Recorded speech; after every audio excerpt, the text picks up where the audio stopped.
Hello students, welcome to another video lecture of biology class. So আজকের আমাদের topic হচ্ছে modern synthetic theory, আধুনিক সংশ্লেষবাদ। এবং এই থিওরিটাই হচ্ছে যে ইভলিউশনের যে থিওরি আমরা পড়ছিলাম সেটার মধ্যে সবথেকে মোস্ট অ্যাকসেপ্টেড যে থিওরিটা আছে সেটা হচ্ছে modern synthetic theory. So modern synthetic theory এটা কোনো একজন সায়েন্টিস্টের দেয়া নয়, এটা অনেকগুলো সায়েন্টিস্টের একসঙ্গে কাজের ফলে এই থিওরিটা এসেছে। এবং সেই সায়েন্টিস্টগুলোর নাম হচ্ছে, এক নম্বর হচ্ছে ডাবঝানস্কি,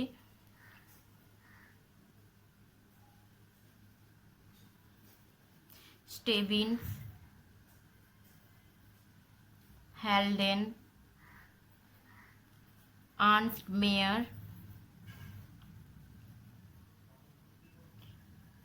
মেয়ার, সিওয়েল রাইট,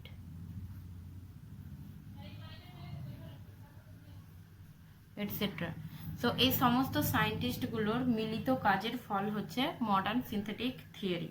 এবং এদের মধ্যে যে স্টেভিন্স তার একটা বই যেটার নাম হচ্ছে যে প্রসেস অফ অর্গ্যানিক ইভলিউশন, তাতে হচ্ছে এই সিনথেটিক থিওরিটা ডিসকাস করেছিলেন। সো স্টেভিন্স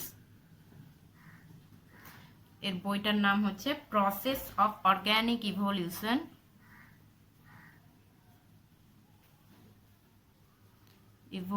অ্যান্ড এতে উনি ডিসকাস করেছিলেন মডার্ন সিনথেটিক থিওরিটা। সো মডার্ন সিনথেটিক থিওরি এখানে মেনলি যেটা হচ্ছে যে মডার্ন সিনথেটিক থিওরিটা এই সমস্ত সায়েন্টিস্টের কাজের ফলে মডার্ন সিনথেটিক থিওরি আসছে। এবং মডার্ন সিনথেটিক থিওরির যেটা মেন বক্তব্য ছিল, সেই মেন বক্তব্যটাই হচ্ছে যে evolution results from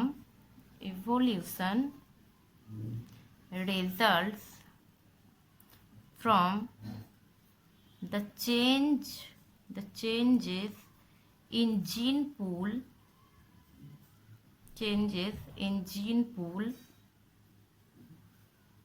of a population over a period of time.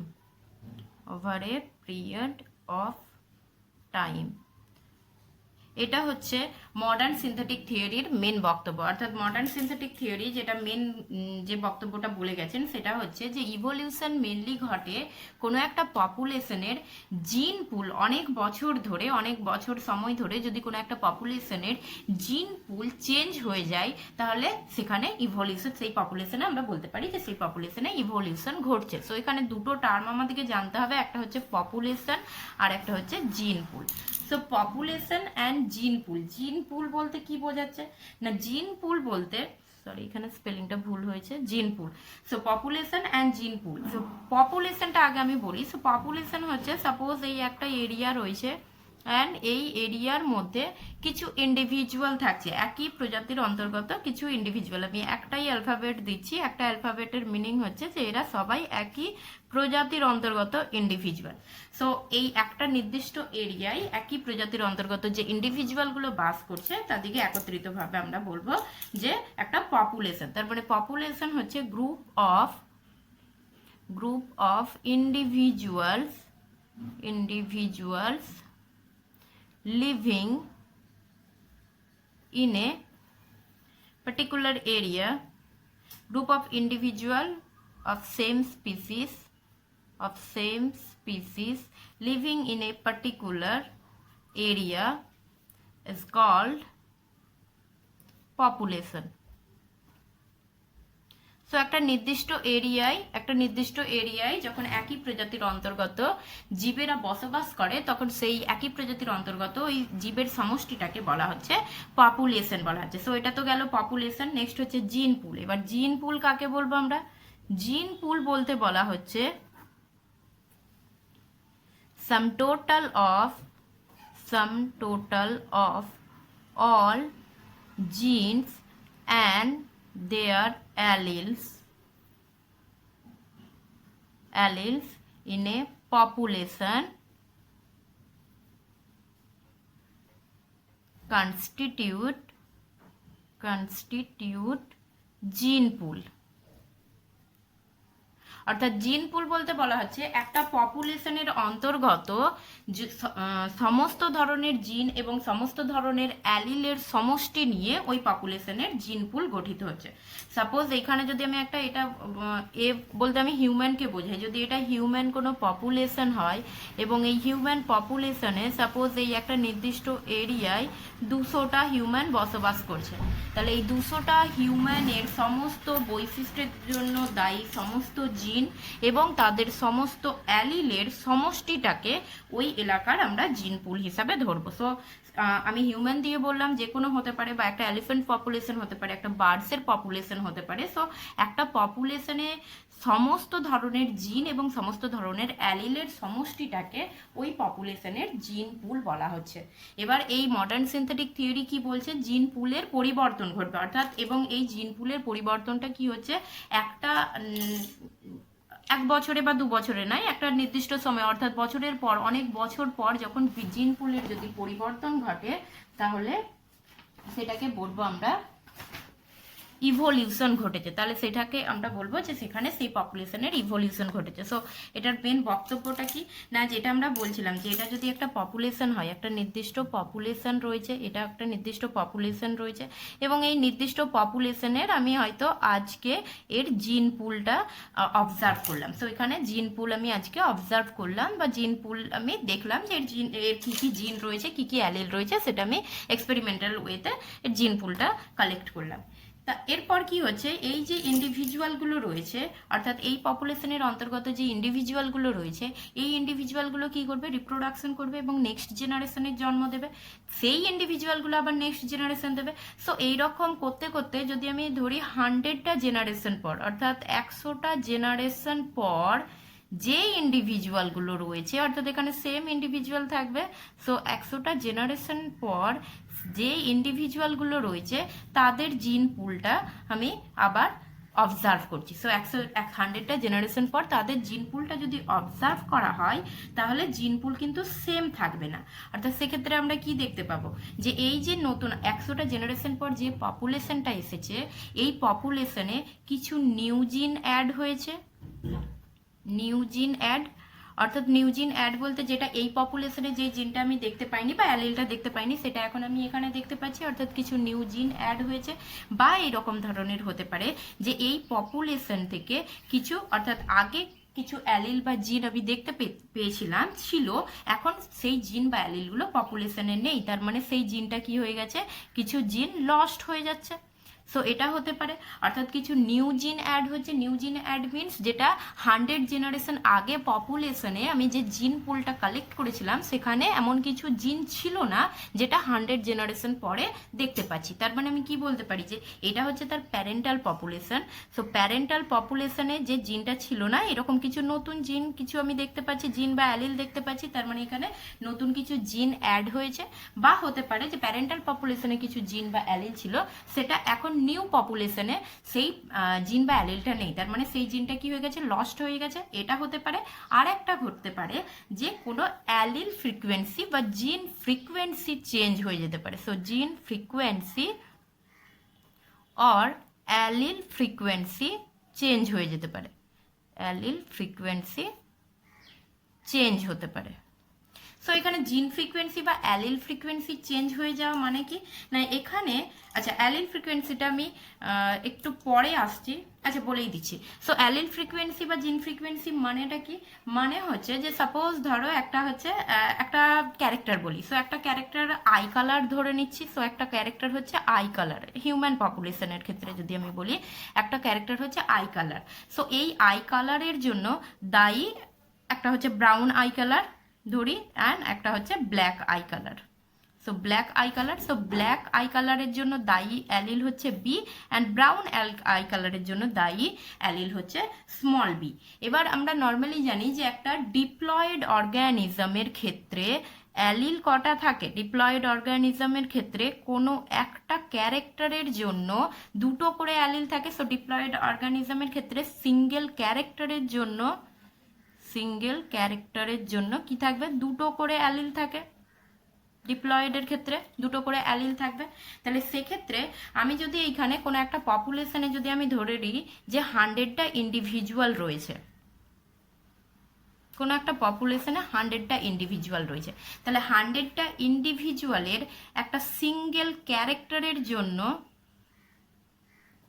তার দেহেতে অ্যালিলের সংখ্যা আমি কত পাবো? 200টা পাবো। আবার একবার বলছি, একটা ক্যারেক্টারের জন্য প্রত্যেকটা ইন্ডিভিজুয়ালের দেহেতে 2টো করে অ্যালিল থাকে, এটা আমরা জানি, কেননা ডিপ্লয়েড অর্গানিজমের ক্ষেত্রে 2টো করে থাকবে। সো সেই জন্য যদি একটা ক্যারেক্টারের জন্য 2টো করে অ্যালিল একটা অর্গানিজমের মধ্যে থাকে বা একটা ইন্ডিভিজুয়ালের মধ্যে থাকে, তাহলে একটা ক্যারেক্টারের জন্য 100টা ইন্ডিভিজুয়ালের মধ্যে কটা অ্যালিল পাবো? 200টা অ্যালিল পাবো। সো 200টা অ্যালিল পেলাম। আচ্ছা, এবার আমি এখানে ক্যারেক্টার কি ধরেছি? I colour. সো এই 200টা অ্যালিলের মধ্যে দেখা গেল যে 200টা অ্যালিলের মধ্যে দেখা যাচ্ছে হয়তো যেই ক্যাপিটাল বি মানে ব্ল্যাক কালারের অ্যালিলের সংখ্যাটা দেখা যাচ্ছে 140 আছে, আর হচ্ছে স্মল অ্যালিল মানে ব্রাউন আই কালার বা বি স্মল বি এই অ্যালিলের সংখ্যাটা আছে হয়তো 200-র মধ্যে, তাহলে এটা কত হবে? 60টা রয়েছে। তাহলে ব্ল্যাক কালারের ব্ল্যাক আই কালারের যে অ্যালিল, ব্ল্যাক আই কালারের জন্য যে দায়ী যে অ্যালিল ক্যাপিটাল বি, সেটা 200টার মধ্যে কটা রয়েছে? 140টা রয়েছে। আর হচ্ছে স্মল বিটা রয়েছে 60টা রয়েছে। তাহলে এখানে আমি অ্যালিল ফ্রিকোয়েন্সি কি বের করব? না অ্যালিল ফ্রিকোয়েন্সি কিভাবে বের করব আমরা? না ক্যাপিটাল বি এর অ্যালিল ফ্রিকোয়েন্সি হয়ে যাবে এখানে 140/200, অর্থাৎ এই ক্যাপিটাল বি এর নাম্বার অফ অ্যালিল, মানে এখানে আমি বের করলাম কিভাবে? Number of allele by total number of allele, total number of allele. So এইভাবে বের করলাম number of capital B allele করি। So number of capital B allele by total number of allele. So এটা বের করলে আমি এখানে যেটা আসছে, যে ফ্র্যাকশনটা আসবে, সেটা হচ্ছে এই ক্যাপিটাল বি এর অ্যালিল ফ্রিকোয়েন্সির হচ্ছে। সো বা স্মল বি এরও আমি সেই রকম ভাবে বের করতে পারবো। অর্থাৎ ফ্রিকোয়েন্সি বলতে কিছুই নয়, মানে কতগুলোর মধ্যে কতজন রয়েছে, মানে কার পার্সেন্টেজটা বেশি সেটা দেখা আর কি। সো এখানে যেটা বলছিলাম আমরা, যে এখানে তাহলে কি হতে পারে না, এখানে একটা জিন পুল চেঞ্জ হতে পারে। জিন পুল কিভাবে চেঞ্জ হতে পারে না, একটা প্যারেন্টাল পপুলেশন থেকে তার নেক্সট যে কয়েক জেনারেশন পর, অর্থাৎ এখানে আমরা 100 জেনারেশন ধরেছিলাম, তো 100 জেনারেশন পর আমি কি দেখতে পাই? কিছু নতুন জিন অ্যাড হচ্ছে বা নতুন অ্যালিল অ্যাড হচ্ছে, বা কিছু জিন লস্ট হয়ে গেছে, অর্থাৎ যেটা প্যারেন্টাল পপুলেশনে ছিল এখন নেই। বা এইরকম হতে পারে যে যদি এইটাই ধরি যে ক্যাপিটাল বি এই অ্যালিলটা এই পপুলেশনে এর ফ্রিকোয়েন্সিটা বেশি ছিল, অর্থাৎ এটা হয়তো দেখা যেত 1000 জনের মধ্যে হয়তো 600 জনের এই ক্যাপিটাল বি অ্যালিল দেখা যাচ্ছে। আর নেক্সট যে 100 জেনারেশন পর আমি যেটা দেখতে পাচ্ছি, সেখানে হয়তো দেখা যাচ্ছে যে ক্যাপিটাল বি এর ফ্রিকোয়েন্সিটা কমে গিয়ে স্মল বি এর ফ্রিকোয়েন্সিটা বেড়ে গেছে। তাহলে এটাকেও আমরা কি বলবো? জিন পুল চেঞ্জ হলো। তাহলে যদি এইরকম ধরনের জিন পুল চেঞ্জ ঘটে, তাহলে সেইটা আমরা বলবো যে সেখানে ইভলিউশন ঘটেছে। তার মানে এখানে ইভলিউশন কার মধ্যে ঘটছে? পপুলেশনের মধ্যে ঘটছে। So population evolve, population is evolved, not individual. So আমরা এই কথাটা আগেও বলে এসেছি, এখনো বলছি যে ইভলিউশন কিন্তু কোনো একটা অর্গানিজমের মধ্যে ঘটছে না। ইভলিউশন কার মধ্যে ঘটছে? পুরো পপুলেশনের মধ্যে ঘটছে। কেননা আমি এখানে স্টাডি কার চেঞ্জ দেখতে পাচ্ছিলাম? পপুলেশনের জিন পুলের চেঞ্জ ঘটেছে, অর্থাৎ টোটাল জিন পুল, একটা পপুলেশনের টোটাল জিন পুলের চেঞ্জ ঘটছে। তার মানে ইভলিউশন কার ঘটছে? পপুলেশনের ঘটছে, ইন্ডিভিজুয়ালের ঘটছে না। এবং that's why population is called unit of evolution. এটা আমরা আগেও বলে এসেছি, আবার বলছি, পপুলেশন ইভলিউশনের ইউনিট হিসাবে কাজ করে থাকে। সো এটা হচ্ছে মডার্ন সিনথেটিক থিওরির মেন বক্তব্য, যে কোনো একটা অনেক বছর অনেক জেনারেশন পর ইভলিউশন, অনেক জেনারেশন পর একটা পপুলেশনের জিন পুলের চেঞ্জ ঘটবে এবং চেঞ্জ ঘটার ফলে সেখানে ইভলিউশন ঘটছে। আচ্ছা, এবার এইগুলো যদি আমরা কোনো হায়ার অর্গানিজমের ক্ষেত্রে দেখি, তাহলে হায়ার অর্গানিজমের ক্ষেত্রে কিন্তু ইভলিউশন আমরা দেখতে পাই না। কেন পাবো না? কেননা আমাকে যদি স্টাডি করতে হয়, এই 100 জেনারেশন হতে অনেক বছর টাইম লেগে যাবে। এবং একজন মানুষ বা একজন সায়েন্টিস্ট যদি সেটা অবজার্ভ করে, তার নিজের লাইফ স্প্যানই তো 100 ইয়ার্স হয় না, তাহলে 100 জেনারেশন বা 1000 জেনারেশন সে অবজার্ভ করবে কিভাবে? সো সেক্ষেত্রে হায়ার অর্গানিজমের ক্ষেত্রে ইভলিউশনটা আমরা হচ্ছে এটা দেখতে পাই না, বাট এটা আমাদেরকে বিশ্বাস করতে হবে যে ইভলিউশন হচ্ছে। তার কারণ হচ্ছে যে ইভলিউশনের সাপোর্টে আমরা অনেক এভিডেন্স পেয়েছি। আচ্ছা, এবার আমরা আসি যে এই মডার্ন সিনথেটিক থিওরি, এটা তো জাস্ট আমি সামারাইজ একটা জাস্ট বক্তব্য বললাম। এবার এই মডার্ন সিনথেটিক থিওরিতে এই জিন পুলটা অ্যাকচুয়ালি চেঞ্জ হচ্ছে কিভাবে, এটার এক্সপ্লেনেশন যেটা দিয়েছে মডার্ন সিনথেটিক থিওরি, সেটা হচ্ছে যে এদের মেন 3টে পস্টিউলেটস আছে। তো postulates of modern synthetic theory, modern synthetic theory, postulates of modern synthetic theory. So first যে পস্টিউলেটটা, অর্থাৎ মেন বক্তব্য আর কি, যে মেন পয়েন্টগুলো, সো ফার্স্ট যে পস্টিউলেটসটা সেটা হচ্ছে যে জেনেটিক ভ্যারিয়েশন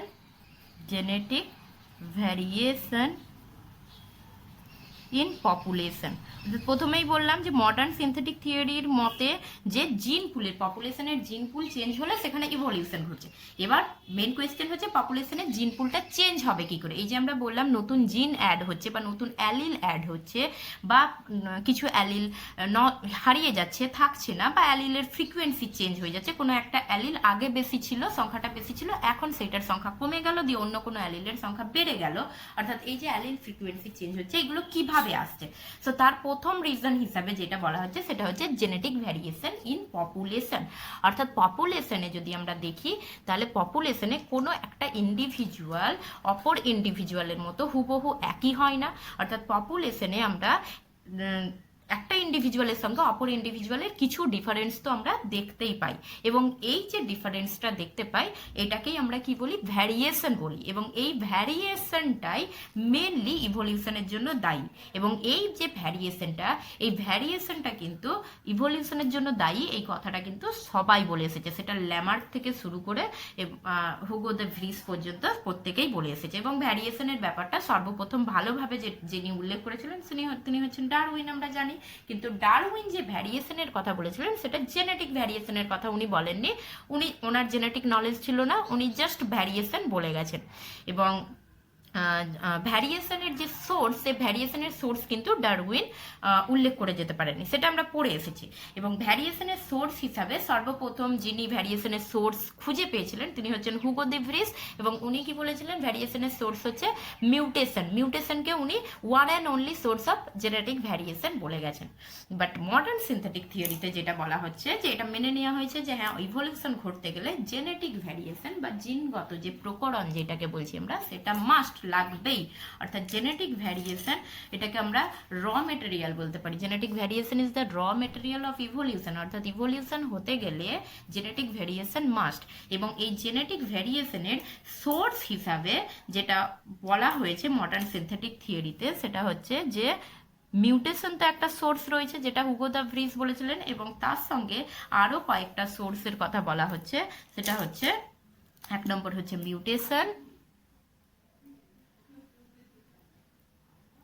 মিউটেশন, দু নম্বর হচ্ছে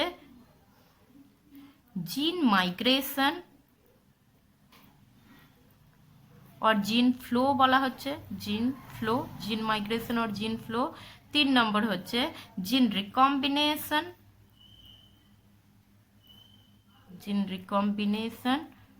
4 নম্বর হচ্ছে জেনেটিক ড্রিফট। 5 নম্বর non random meeting.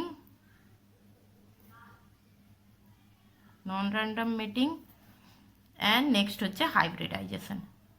So modern synthetic থিওরির মত অনুযায়ী, অর্থাৎ according to modern synthetic theory, genetic ভ্যারিয়েশনের সোর্স, পপুলেশনে যে আমরা জেনেটিক ভ্যারিয়েশন দেখতে পাচ্ছি বা পপুলেশনে একটা ইন্ডিভিজুয়াল অপর ইন্ডিভিজুয়াল থেকে যে পৃথক হচ্ছে, তার কারণ হচ্ছে ভ্যারিয়েশন। এবং এই ভ্যারিয়েশনের সোর্স, ভ্যারিয়েশন আসছে কোথা থেকে না, ভ্যারিয়েশন ক্রিয়েট করার জন্য শুধুমাত্র মিউটেশন দায়ী নয়, মিউটেশনের সঙ্গে আরও অনেকগুলো ফ্যাক্টর কাজ করে থাকে, আরও অনেকগুলো ফোর্স কাজ করে থাকে, যারা একটা পপুলেশনে জিনগত ভ্যারিয়েশন সৃষ্টি করার জন্য দায়ী। সেই ফ্যাক্টরগুলো হচ্ছে মিউটেশন, জিন মাইগ্রেশন, জিন recombination, genetic drift, non random mating and hybridization. প্রত্যেকটা সম্পর্কে আমরা ডিটেলসে ডিসকাস করব, বাট আমরা আপাতত ওভারভিউটা দেখব যে মডার্ন সিনথেটিক থিওরির মেন সামারাইজটা আগে পড়বো, তারপর প্রত্যেকটা সম্পর্কে আমরা ডিটেলসে ডিসকাস করব। সো এই সমস্ত যে ফ্যাক্টরগুলো, এগুলোকে ইভলিউশনারি ফোর্সও বলা হয়ে থাকে। তার কারণ এরা কি করছে, এরা হচ্ছে ভ্যারিয়েশন সৃষ্টি করছে, অ্যান্ড ভ্যারিয়েশন ইজ দ্য র মেটেরিয়াল অফ ইভলিউশন, এবং এই ভ্যারিয়েশনটাই ইভলিউশনে ঘটানোর জন্য দায়ী, এবং সেই জন্য ভ্যারিয়েশন যারা সৃষ্টি করছে তাদেরকে ইভলিউশনারি ফোর্সও বলা হয়ে থাকে। সো এগুলো আমরা ডিটেলসে আসছি, পরে আসছি, আগে আমরা সামারিটা দেখে নিই, ওভারভিউটা দেখে নিই। সো মডার্ন সিনথেটিক থিওরি যেটা বলছেন যে এই সমস্ত ফ্যাক্টরগুলোর জন্য একটা পপুলেশনে কি হচ্ছে, জেনেটিক ভ্যারিয়েশন হচ্ছে, অর্থাৎ জিনগত প্রকরণ সৃষ্টি হচ্ছে, এবং এই জিনগত প্রকরণ সৃষ্টি হওয়ার ফলে একটা ইন্ডিভিজুয়াল তার এই জেনেটিক ভ্যারিয়েশনটা তার নেক্সট জেনারেশনে পাস করছে। সো ইন পপুলেশনের অন্তর্গত ইন্ডিভিজুয়াল তার এই ভ্যারিয়েশনটাকে পাস করছে কোথায়, তার অফস্প্রিংয়ের মধ্যে।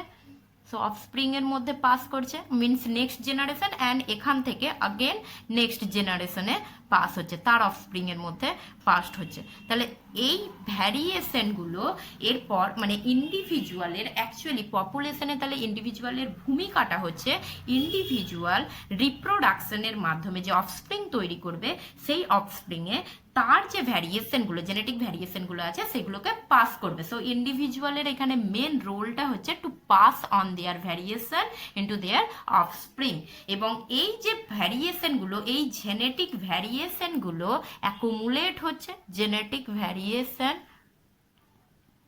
Accumulate over a period of time, অর্থাৎ জেনারেশন পর জেনারেশন এইরকম জেনেটিক ভ্যারিয়েশন অ্যাকুমুলেট হচ্ছে over a period of time, এবং আলটিমেটলি নতুন স্পিসিস তৈরি করতে সাহায্য করবে, নিউ স্পিসিস ফরমেশন করবে। সো এটা হচ্ছে 1 নম্বর পয়েন্ট। 2 নম্বর পয়েন্ট হচ্ছে যে জেনেটিক ভ্যারিয়েশনের সঙ্গে 2 নম্বর যেটা পয়েন্টের কথা বলেছেন সেটা হচ্ছে modern synthetic theory wise isolation. And what is isolation?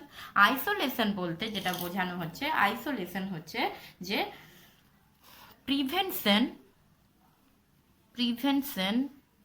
of mating between two interbreeding group। অর্থাৎ আইসোলেশন মানে হচ্ছে দুটো ইন্ডিভিজুয়াল বা দুটো গ্রুপের ইন্ডিভিজুয়ালদের মধ্যে মেটিং হওয়ার মধ্যে যে বাধাটা, সেই বাধাটাকেই বলা হচ্ছে আইসোলেশন। এখানে আরেকটা আইসোলেশনের সঙ্গে আরেকটা ওয়ার্ড আমরা বলবো, সেটা হচ্ছে রিপ্রোডাক্টিভ আইসোলেশন।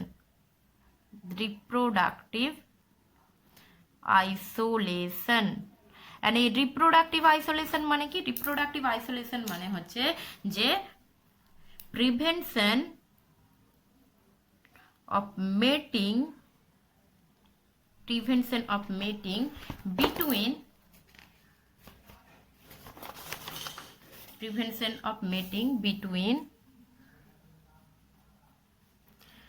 population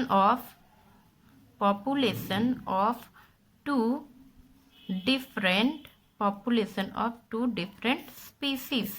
অর্থাৎ দুটো আলাদা আলাদা প্রজাতির পপুলেশনের মধ্যে যে জননের যে বাধা, সেইটাই হচ্ছে রিপ্রোডাক্টিভ আইসোলেশন। তো সাপোজ এইখানে আমি একটা পপুলেশন দেখাচ্ছি, এই একটা পপুলেশন রয়েছে, এটা হচ্ছে এ অর্গানিজম, যে কোনো এ স্পিসিস আমি বলছি। সো এ স্পিসিসের পপুলেশন রয়েছে, অ্যান্ড এই একই জায়গায় যদি অন্য কোনো স্পিসিস থাকে, যেমন বি, অন্য একটা স্পিসিস হচ্ছে বি, সো এই একই জায়গায় এই বি স্পিসিসও রয়েছে, প্রেজেন্ট রয়েছে। তাহলে এই এ ইন্ডিভিজুয়ালগুলোকে একত্রিতভাবে আমি একটা পপুলেশন বলবো, অ্যান্ড বি এর ইন্ডিভিজুয়ালগুলোকে একত্রিতভাবে আমি আরেকটা পপুলেশন বলবো। সো এই দুটো পপুলেশন যখন একে অপরের সঙ্গে কি হচ্ছে, এই এ কখনো বি এর সঙ্গে ইন্টারব্রিড করবে না, এ বি এর সঙ্গে ইন্টারব্রিড করবে না, বা বি এর সঙ্গে ইন্টারব্রিড করবে না।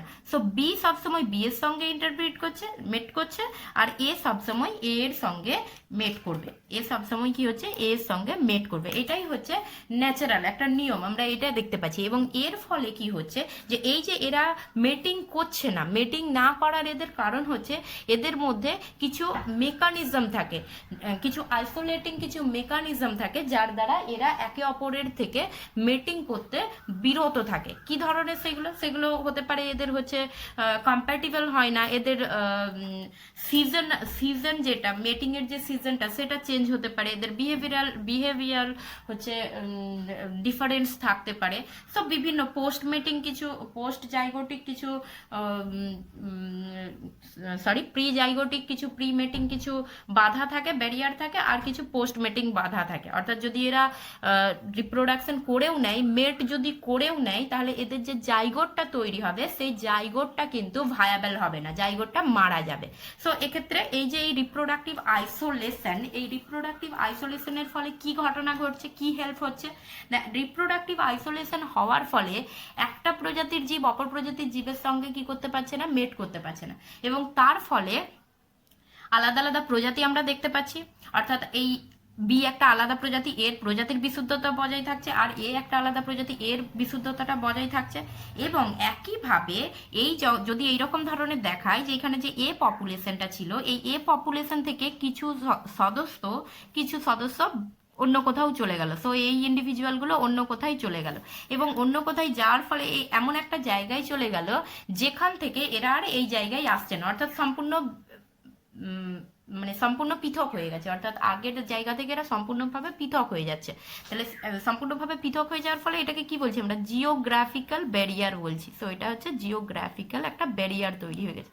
সাপোজ যদি আমি একটা পাখির কথা বলি, একটা পাখি, এইটা হচ্ছে যদি মেনল্যান্ড হয়, এই মেনল্যান্ড থেকে কোনো একটা ঝড় বা কোনো তুফানে পাখি উড়ে গিয়ে এই একটা আইল্যান্ডে চলে গেল। সো আইল্যান্ডে গিয়ে বসবাস করতে থাকলো, এবং আইল্যান্ডে গিয়ে বসবাস করার সময় কি করবে, এরা নিজেদের মধ্যে মেট করবে। সো এরা নিজেদের মধ্যে মেট করছে, অন্য কারোর সঙ্গে মেট করছে না, এবং এই পরিবেশে থাকতে থাকতে এরা কি করছে, মেটিং করতে করতে এদের ক্যারেক্টারগুলো নিজেদের মধ্যেই পাস অন হতে থাকছে, এবং অনেক বছর পর আমরা দেখতে পাবো যে এই জায়গায় একটা এরা কিন্তু স্পিসিস ক্রিয়েট করে দিয়েছে, এবং সম্পূর্ণভাবে এরা এই অঞ্চল থেকে পৃথক হয়ে গেছে। সো এদের প্যারেন্টাল পপুলেশন কিন্তু এইটাই ছিল, এই জায়গায় ছিল, কিন্তু পরবর্তীকালে ওরা ওই রকম ভাবে ওই অঞ্চলে গিয়ে ওখানে নিজেদের মধ্যে মেট করতে থাকছে, এবং অন্য কারোর সঙ্গে মেট না করে নিজেদের ক্যারেক্টারগুলো নেক্সট জেনারেশনে পাস অন হতে হতে আলটিমেটলি ওরা একটা নতুন স্পিসিস তৈরি করছে। সো এটা হচ্ছে 2 নম্বর পয়েন্ট মডার্ন সিনথেটিক থিওরির। অ্যান্ড 3 নম্বর পয়েন্ট যেটা মডার্ন সিনথেটিক থিওরির, সেটা হচ্ছে natural selection. So natural selection আমরা জানি যে ন্যাচারাল সিলেকশন মেনলি কার দেয়া, এটা হচ্ছে ডারউইনের দেয়া। সো ডারউইনিজমের মেন বক্তব্যই ছিল natural selection, and modern synthetic theory এই ন্যাচারাল সিলেকশনকেও মান্যতা দিয়েছে, এবং এই ন্যাচারাল সিলেকশনের ক্ষেত্রে যেটা ডারউইন বলে গেছেন সেই ঘটনাটাকে ওরা পুনরাবৃত্তি করেছে। সো ন্যাচারাল সিলেকশন আমরা বলতে কি বুঝি, natural selection it is the process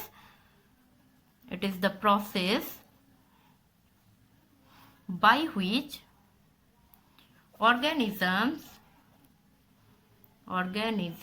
with better traits survive and produce more offsprings than other. আচ্ছা, ন্যাচারাল সিলেকশন তাহলে বলছি আমরা যে it is the process by which organisms with better trait survive and produce more offsprings than other.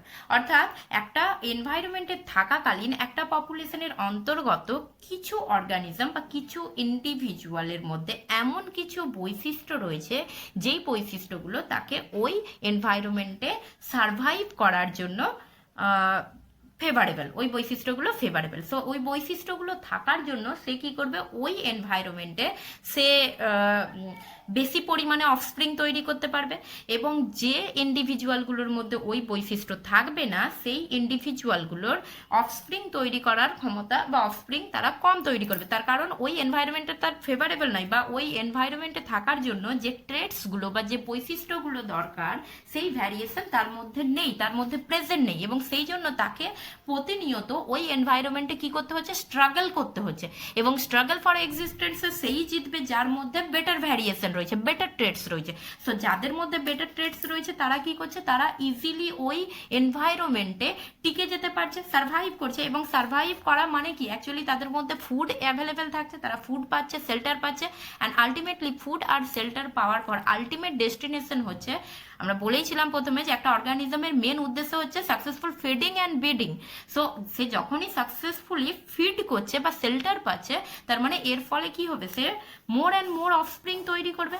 And more and more offspring এর মধ্যে তার যে ভ্যারিয়েশনটা আছে সেই ভ্যারিয়েশনটা কি করতে থাকবে, পাস করতে থাকবে। এবং যাদের মধ্যে ওই বেটার ভ্যারিয়েশনটা নেই বা বেটার ট্রেটসটা নেই, তাদের ক্ষেত্রে কি হচ্ছে, লেস অফস্প্রিং তৈরি হচ্ছে। এবং কিছু জনের মধ্যে কিছু ইন্ডিভিজুয়াল এইরকম থাকবে যে কিছু ইন্ডিভিজুয়াল টিকে থাকতেই পারলো না, অর্থাৎ টোটালটাই সেখান থেকে হচ্ছে লস্ট হয়ে যাচ্ছে। অর্থাৎ তার মধ্যে এতটাই মানে ক্যারেক্টারের ভ্যারিয়েশনের অভাব রয়েছে বা অ্যাডাপ্টেশন সে একদমই ঘটাতে পারছে না, দ্যাটস ওয়াই সে লস্ট হয়ে যাচ্ছে। তাহলে একটা পপুলেশনের মধ্যেই আমরা কি দেখতে পাচ্ছি, এখানে ডিফারেন্সিয়াল রিপ্রোডাকশন দেখতে পাচ্ছি, differential reproduction. So differential reproduction মানে কি, ডিফারেন্সিয়াল রিপ্রোডাকশন মিনস হচ্ছে যে কিছু, এই যে বললাম কিছু অর্গানিজম যারা বেশি অফস্প্রিং তৈরি করছে, কিছু অর্গানিজম কম অফস্প্রিং তৈরি করছে, আর কিছু অর্গানিজম পারছেই না রিপ্রোডাকশন, তারা লস্ট হয়ে যাচ্ছে। তাহলে এইটাকেই বলছি আমরা ডিফারেন্সিয়াল রিপ্রোডাকশন। অ্যান্ড এই ডিফারেন্সিয়াল রিপ্রোডাকশনটা কার ফলে আসছে, ন্যাচারাল সিলেকশনের ফলে। অর্থাৎ ন্যাচারাল সিলেকশন বলতে অর্থাৎ যে অর্গানিজমগুলো একটা পপুলেশনের অন্তর্গত যে অর্গানিজমের মধ্যে বেটার ট্রেটস থাকছে, সেই অর্গানিজমগুলো ওই এনভায়রনমেন্টে সার্ভাইভ করছে, বেটার সার্ভাইভ করছে এবং ভালোভাবে অ্যাডাপ্ট করতে পারছে এবং তারা অফস্প্রিং তৈরি করছে। যাদের মধ্যে বেটার ট্রেটস থাকছে না, তারা ওই এনভায়রনমেন্টে টিকে থাকতে পারছে না বা কিছু কিছু অল্প কিছু ইন্ডিভিজুয়াল বা স্ট্রাগল করে টিকে থাকছে। সো এই ঘটনাটাই হচ্ছে ন্যাচারাল সিলেকশন। অ্যান্ড এই ন্যাচারাল সিলেকশন হওয়ার ফলে কি ঘটছে, ন্যাচারাল সিলেকশন হওয়ার ফলে এই যে ভ্যারিয়েশনটা, এই ভ্যারিয়েশনটার জন্য যে অ্যালিলটা দায়ী, এই অ্যালিলটা জেনারেশনের পর জেনারেশন পাস অন হচ্ছে এবং এই অ্যালিল ফ্রিকোয়েন্সিটা কি হয়ে যাচ্ছে, অনেক বেশি হয়ে যাচ্ছে। ফ্রিকোয়েন্সি কি হচ্ছে, অনেক বেশি ইনক্রিজ করছে, এই অ্যালিল ফ্রিকোয়েন্সিটা ইনক্রিজ করছে। অ্যান্ড যাদের ক্ষেত্রে লেস অফস্প্রিং হচ্ছে, তাদের ক্ষেত্রে কি হচ্ছে, তাদের যে ভ্যারিয়েশনের জন্য যে অ্যালিল দায়ী, সেই অ্যালিল ফ্রিকোয়েন্সিটা কি হয়ে যাবে, এখানে অ্যালিল ফ্রিকোয়েন্সি লেস হবে। অ্যান্ড যেই ইন্ডিভিজুয়ালগুলো লস্ট হয়ে গেল, যেই ইন্ডিভিজুয়ালগুলো ওই এনভায়রনমেন্ট থেকে বেরিয়ে গেল, অর্থাৎ ওই এনভায়রনমেন্ট থেকে এলিমিনেট হয়ে গেল, মারা গেল, তাদের অ্যালিলটা টোটালটাই লস্ট হয়ে গেল। So allele lost.